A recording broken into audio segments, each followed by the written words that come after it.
And so I got 4 weeks out there I never got paid for. Something that I think should be resolved in a day or two takes 4 or 5 weeks. This should not be this hard at all. On Saturday, union workers in Dubuque spoke to state representatives about an unemployment system they say isn't working for them. State Senator Thomas Townsend was a union business manager for more than a decade, but he says hearing workers' stories Saturday was discouraging. It really seems to me like we're trying to make it so cumbersome that people won't want to draw unemployment. And I'll say that was one thing to me that was surprising, was the conversation that there are several people on the floor that aren't filing for unemployment because it's too complicated to try and get. In 2022, Iowa state law reduced the number of weeks workers are eligible to receive unemployment benefits from 26 to 16 weeks. Since July, hundreds of Dubuque's John Deere employees have experienced rolling temporary layoffs, which some workers say has cost them more weeks than the max benefits they're eligible to receive. What am I supposed to do with the loss of my 16 weeks? I have no more to give until May, and we have at least 4 more weeks scheduled. Another issue for Deere employees is that state law requires workers to search for a job to be eligible for unemployment benefits,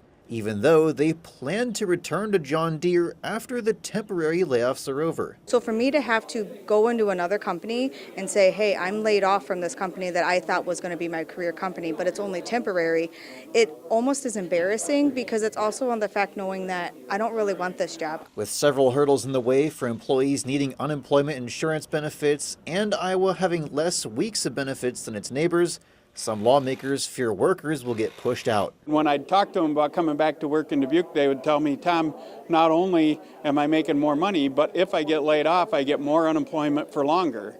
I'd be an idiot to come back to work in Iowa right now. In Dubuque, Jackson Valenti, KCRG TV9 News. Offer these programs to people to better educate themselves. We've all voted, that's in legislation, but yet you're going to take it away because he has to accept a 60% drop, anything that's related to how much he was making before to take that job.